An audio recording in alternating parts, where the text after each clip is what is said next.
Throughout its history, a myriad of events have helped shape what we know today as Blind Veterans UK. In 2015, the charity celebrated its 100th anniversary, and this video gives some background into its formation from previous members and our founders.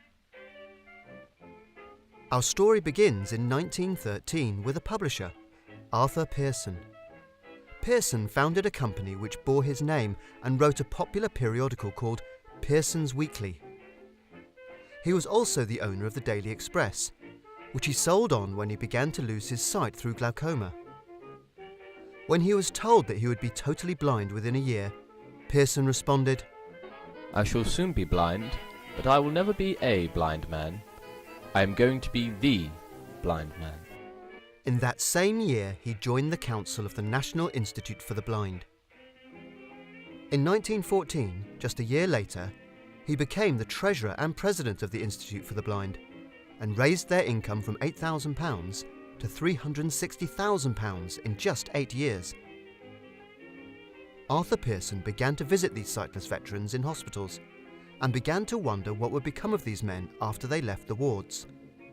He began to develop the idea of a hostel where men would become a part of A little world where the things that blind men cannot do were forgotten, and where everyone was concerned with what blind men can do.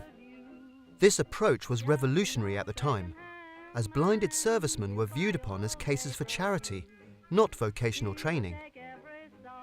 Pearson had formed his own philosophy of blindness with the words, "I realize that it is a blind man who, above all, needs occupation, and that the more active and the more normal he can make his life, the happier he will be. I set myself to live as active and as independent a life as possible, and it became my ambition to do whatever I could to help blind people to escape from that passive half-life which seems so commonly accepted as inevitable."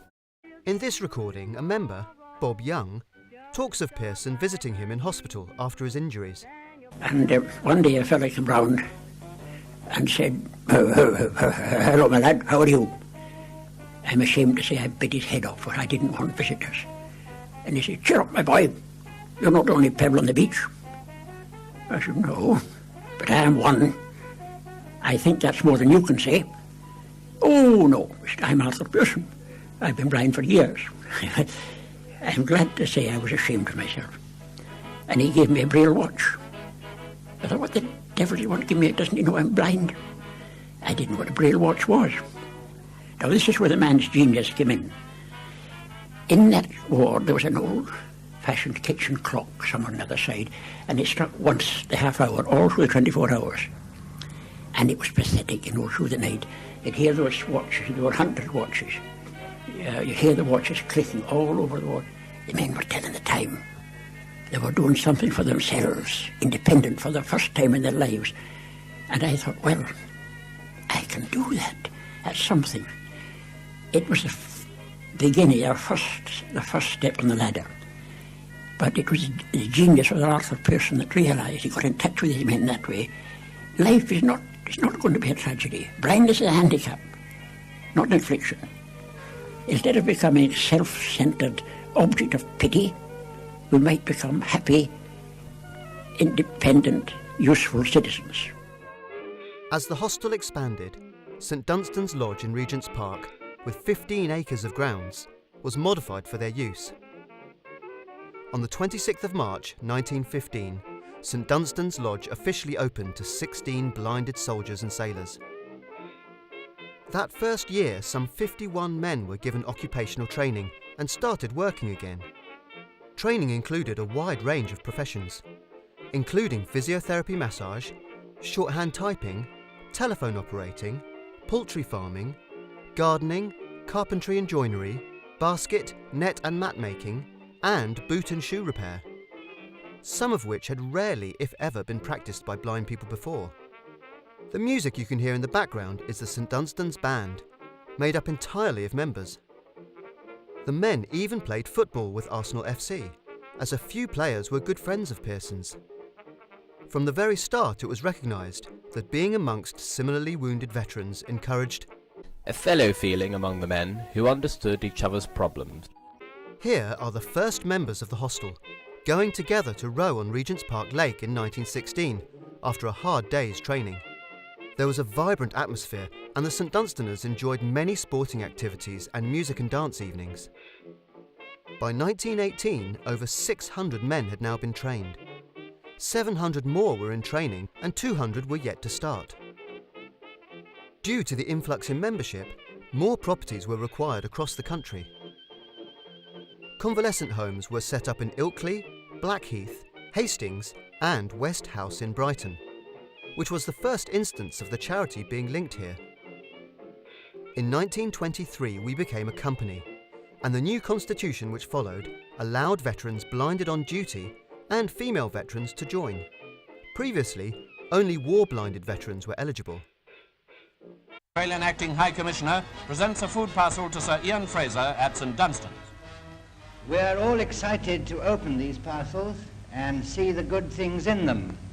And I wouldn't mind betting that in addition to many excellent things for our Christmas table, there'll be a bit of Australian sunshine and love as well. Fraser, who had been blinded on the Somme in 1916, would eventually become our chairman after Pearson's death in 1921.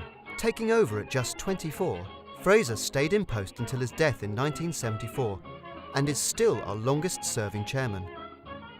He firmly believed in following Pearson's philosophy.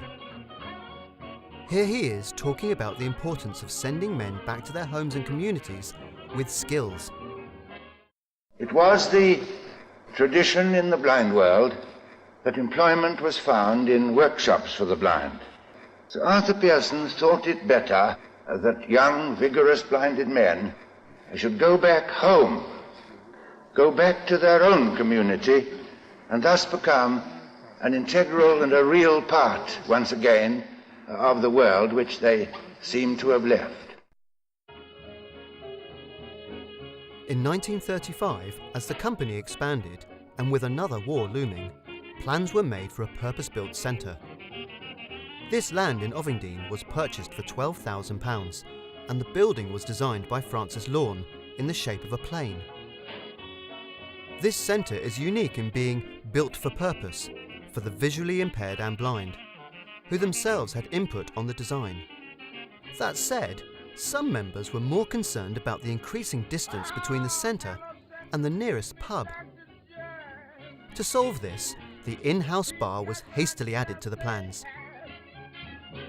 Inside the building there was an emphasis on simplicity of layout, with guide rails along corridors, safety gates on stairways, and open-plan dormitories with space for 130 beds.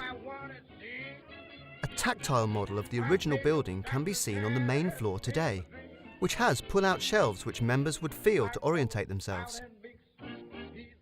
As the war broke out, the dormitories changed to wards, and a new hospital wing was built over the garages. There was a state-of-the-art operating theatre, with some of the best ophthalmic surgeons from Moorfields Eye Hospital working together with St Dunstan's staff. Many people's sight was saved on the premises during this time. Through the threat of bombing in 1940, both Brighton properties were evacuated to Church Stretton, Shropshire. Ian Fraser settled on this location after specifying that the new location must have room for rapid expansion if necessary, quiet and well away from bomb targets, yet on a main railway line so that the men could easily travel home. The small town in the Shropshire Hills saw its population swell with St Dunstaners and staff, as well as the influx of evacuees. St Dunstaners were able to work in civil defence, becoming local celebrities for their abilities to spot and identify aircraft by sound. For many members, Church Stretton symbolised a new beginning and a time of acceptance of their sight loss. As Bob Lloyd, who joined in 1943, explains. Stretton was some of the happiest years of my life. I look back upon it with much affection. The people and staff were so kind and understanding. When I arrived, I was very low. I thought, what's left? The St Dunstaners more or less educated me. Come on, you don't want to go yet. You stay here. You'll have a damn good time. It was a bit of a revelation. They were enjoying themselves, and it's gone on from that day till this. Through his training with St Dunstans, Bob went on to own his own private physiotherapy clinic and was highly successful. The centre in Ovingdean and the girls' school, Rodine, were claimed for the war effort by HMS Vernon. This building was used to teach Navy men about underwater weapons. At the conclusion of the war in 1946, this building was declared safe and members returned to their homes across the southern coast. In 1975, we added the swimming pool, gym and sports hall and the rehab and training offices to the building. The centre had predominantly been a vocational training centre, but as the average age of our members increased, the emphasis shifted towards teaching independent living skills, mobility training and embracing new technologies. Here, our chairman, Ian Fraser, is shown the very first talking book service.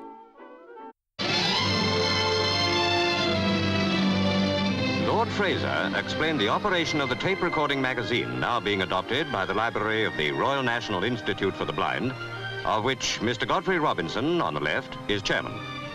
The all-enclosed cassette, used on the playback equipment many blind people have, makes up the world's best talking book machine. Franklin Engelman and others in radio and the theatre have their readings recorded for the blind. Pickwick Papers here. Some disdain. How should I know? Retorted Mr. Weller. I thought they looked very like it. Yeah, what are they then? Clerks, replied Sam. What are they all eating ham sandwiches for? Inquired his father. 'Cause it's in their duty, I suppose, replied Sam. It's a part of the system. They're always doing it here all day long. The Talking Book Library near Wembley has more than 6,500 members. Most of them send their request by post. Till recently, the recordings have been on long-playing disc. Many were needed for a whole book. Multi-track tape gets it all in a single cassette. With so many members, the library dispatch department is kept busy. In houses all over the country, the arrival of the cassettes is, for many sightless persons, the high spot of the week. They quickly get the hang of operating the machine. Pickwick, read aloud, has given pleasure to millions for more than a century. Now, readings from the whole field of literature are being brought to the blind. What are they all eating ham sandwiches for? Inquired his father. 'Cause it's in their duty, I suppose, replied Sam. In 1985, married accommodations for couples became available, and the rooms were converted from dormitories to the ensuite rooms you know today. After over 100 years of history, Blind Veterans UK has been at the forefront of supporting those with sight loss. From those very first days of the hostel in London to the iconic centre on the coast of Brighton, our members have proven that through training, perseverance and courage, there is indeed life beyond sight loss. Welcome to Blind Veterans UK.